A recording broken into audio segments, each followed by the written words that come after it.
I want to talk about the Philippines safety, danger, and why you should listen to Tim K.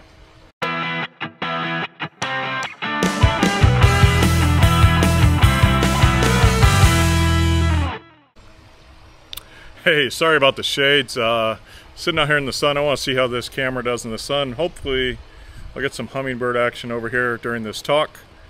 But I want to talk about the Philippines safety, danger, and why you should listen to Tim K. In this regard, in this subject, Tim K's put out a couple of videos, half a dozen or so, a live stream, and on the subject of being kidnapped in the Philippines, violence in the Philippines, cultural awareness and sensitivity in the Philippines, and why should you listen to him? I'm going to start by telling you a personal story about me, and then I'm going to break down a little bit of what Tim said, and then hopefully if you're traveling to someplace that doesn't have a lot of tourist activity, you'll listen to his stories and his personal experiences and the knowledge he's gleaned through years of travel, military service, and education. Because it's not understated to say he is, above the 1% when it comes to travel experience. Most people don't have a passport, most people don't travel, most people don't ever fill their passport and need a new one before it expires. Those are all things Tim K has done extensively. I think he's been to almost every continent and more countries than he seems to want to admit to or talk about. But let's start with me. Why should you even care what I have to say on the subject? First time I left America was, well, I was 7 and we went to British Columbia. We drove in and out. 12 years later, it's almost exactly 12 years later. I'm on an airfield in Utah in the middle of the night, and I board a C-121, and I get off in Central America the next day, about noon, and it is hot, hot, hot. And I'm there with a ton of other reservists, and I'm walked over to this convoy. I'm pulled out of formation. I'm walked over to this convoy. I'm put in the back of a truck, and I'm handed a rifle. Now, in our briefings all night the night before, or whatever it was, when we got all of our shots and everything, they said nothing about, they told us that 99% of us would not be carrying a weapon or issued a weapon. I'm 19. This is the first time I've left the United States as an adult, first time I've been anywhere, and I'm in the back of this truck looking at a mango. I didn't even know what a mango was in the late 80s. I'm looking at a mango tree, and this local soldier brings me a mango. I'm eating a mango off the tree. Had never even really heard of a mango back then. I know people have, I hadn't, right? That was rich people's food. So here comes this guy, he gives me a rifle, all kinds of ammunition, tells me to put on my helmet. He looks at my helmet and he's like, oh, no, you can't wear that here. And he comes by and gives me a Kevlar. I'm like, holy shit, this is a Kevlar. I've never seen one in person. And then he comes by and hands me another laundry bag full of grenades. Frag grenades, all kinds of grenades. And I'm like, whoa, wait a second, where are we? And for the next 2 weeks, I had a fun and exciting time in Honduras. I never fired my weapon. I did get fired at a few times, but we were airborne. And then the other times was just at the base I was on. Nothing super scary. But what was scary is being 19, alone, no battle buddy, nobody I knew before I got to Utah, just there alone, and making friends, on the fly, trying to figure out who to trust, who not to trust. And as we're driving through these cities, everybody else is in a bus. I'm in the back of this truck. I am in charge of all the communications to all assets outside of the convoy. And I'm a private. I'm 19. I'm like, what the hell are we doing here? Last week I was on the beach in California. I was working, I was doing my thing, and all of a sudden, I've literally got a rifle in my hand with real bullets, no Barney Fife shit going on here, real grenades, and I'm just like, I felt out of place to say the least. What was the takeaway I want you to hone in on from that event is we're driving through these cities. In some cities they would come rushing out to wave at us, hoping we would give them things. Other cities they would come out and give us the middle finger. And you know, as a guy in the back of the truck who hadn't been there very long, hours, you know, I had no idea which city I was going to get. You know, I had no idea there were cities. I had no map. I had nothing. I was just, here, work this radio. And I'm leaning over the side of the truck. It was like an old Chevy truck with a rack in the back. So I have to lean past the rack and yell into the ear of the convoy commander riding shotgun, while the local guy, and he just arrived on the ground, or no, he had been there a while. The other guy in charge of the buses had just arrived.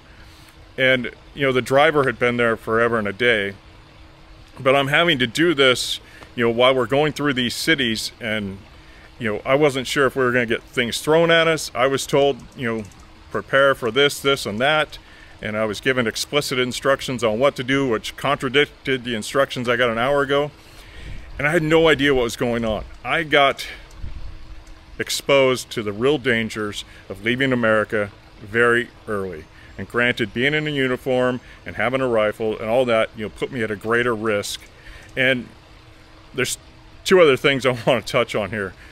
With all that built up, you know, all of a sudden the helicopter, you know, comes over the air and starts describing the terrain to me about a quarter mile, half mile ahead of us, and as we're bumping down this dirt road, and tells me to prepare to engage 200 to 300 people, because he didn't know what was coming. He just saw 200 to 300 people running through this field towards the road because they heard us coming or saw us coming. And, you know, so here I am, there's a helicopter with like 6 guys and M16s hanging out of it above us, and he's telling me to prepare to engage. I'm like, you know, you want to talk about pucker factor. It was off the chart.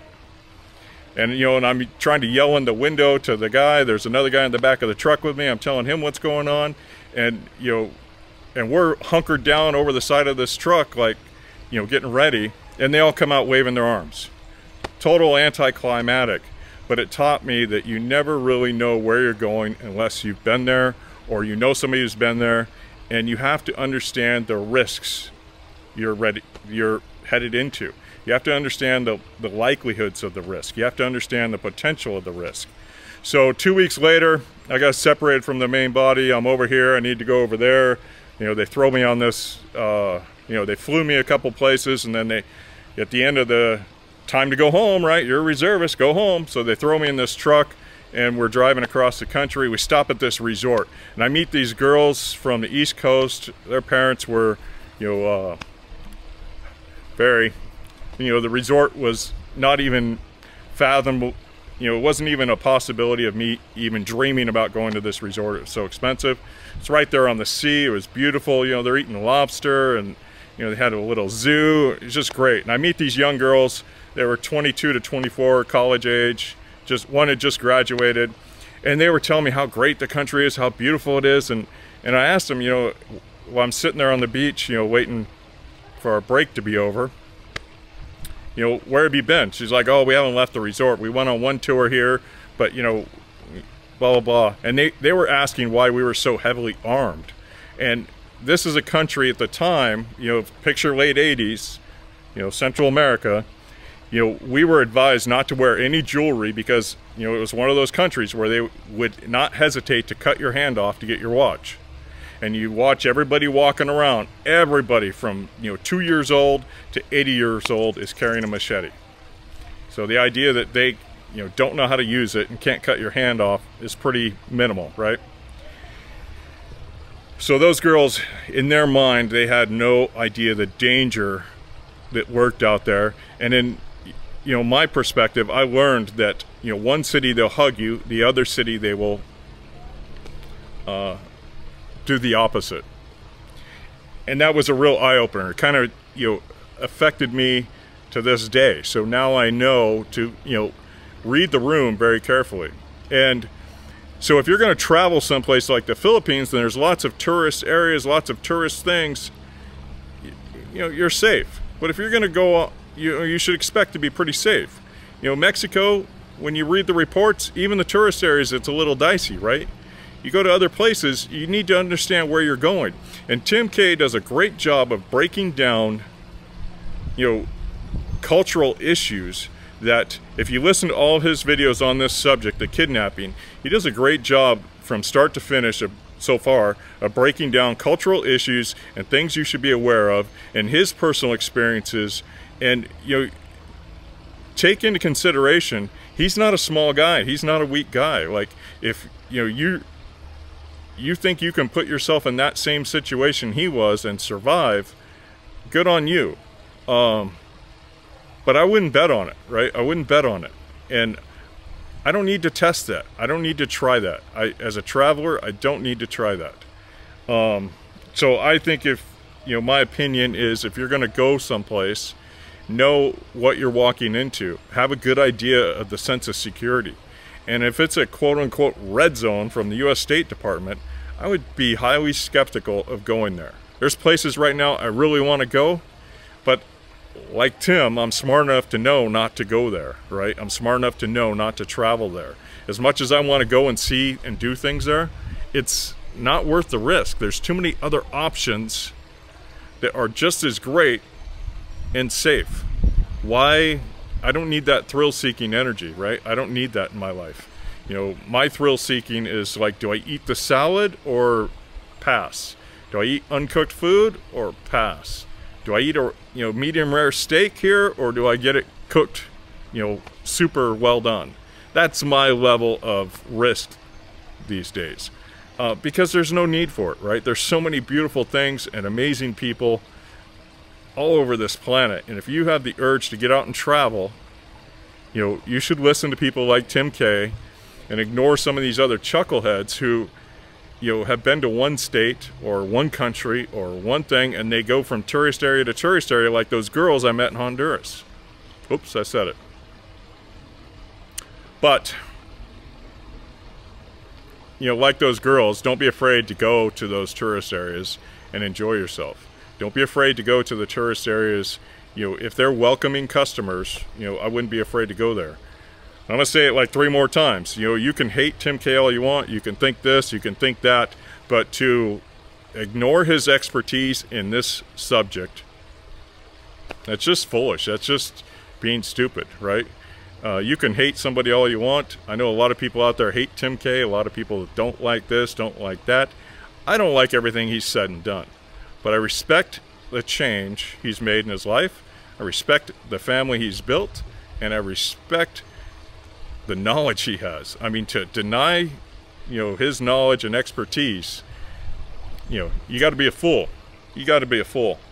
So if you're going to the Philippines and you're just going to go to Angeles or Cebu, it's probably not a huge priority. It'd be important to listen to. But if you don't understand cultural awareness and you haven't been through classes on cultural awareness, how to act, how to respond, what to be careful of, then you should really be listening to people like Tim K and others that talk about the subject intelligently with actual training and experience. And not every guy in the military that sat through a cultural awareness class retained it. A lot of guys in the military, they did their 3 and out, and they never spent hours in a cultural awareness class. I mean, I went through so many cultural awareness classes between 08 and 09, it was sickening. I could almost teach them by the time I was done. But I was a different soldier in that I was a lifelong soldier, even as a part-time guy, and it was important to me. I wasn't there to do 3 and out. I wasn't there to get the college money. I wasn't there to be a cool guy or pretend I'm playing Xbox. And a lot of these guys that sit on Xbox or YouTube all day, I think that's all they were. And I appreciate their service, but to give them credence to somebody like an actual officer or somebody who did 20 years, it's a folly, right? It's a fallacy. They don't, they may or may not have it, but across the board, a lot of those guys, especially if they're out there talking shit about the military, talking negatively about it, just kind of steer away from those guys and steer away from those expats that want to be judgy and want to be this or that and want to tell you everything's great, everything's great, it's beautiful, everything's great. You know, if they're not willing to look at reality with some objectivity, then I don't know what to tell you, but I don't listen to those people. I don't give them the time of day, and you know, I'll sit down and have a beer with them if they sit next to me, but I'm not walking over to sit with them. And you know, I think that's all that needs to be said there. So again, before I close this out, I would definitely say, if you're headed to the Philippines and you don't know anything about cultural awareness, you don't understand it, you don't understand losing face or any of that, and you're going to go someplace a little offbeat, a little, you know, away from the city, and this is your first, second, 10th time leaving the country, and first time leaving the tourist area, you know, you should go listen to Tim Kay and a few others like him, and you know, hear what they have to say, because when you listen to a lot of these really popular YouTubers, they're not traveling with the same vision a lot of us are, you know, or some of us are. I guess it's really only a few of us are. When you get down to it, you know, if you haven't had bad things happen, you don't worry about them. You don't understand them. You don't look for them. You don't even see the danger.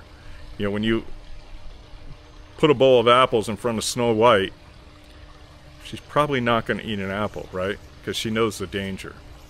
Now, you or I, you know, we'll walk up and grab an apple. So, you know, not saying avoid apples. I'm just saying know what the risks are. Yeah.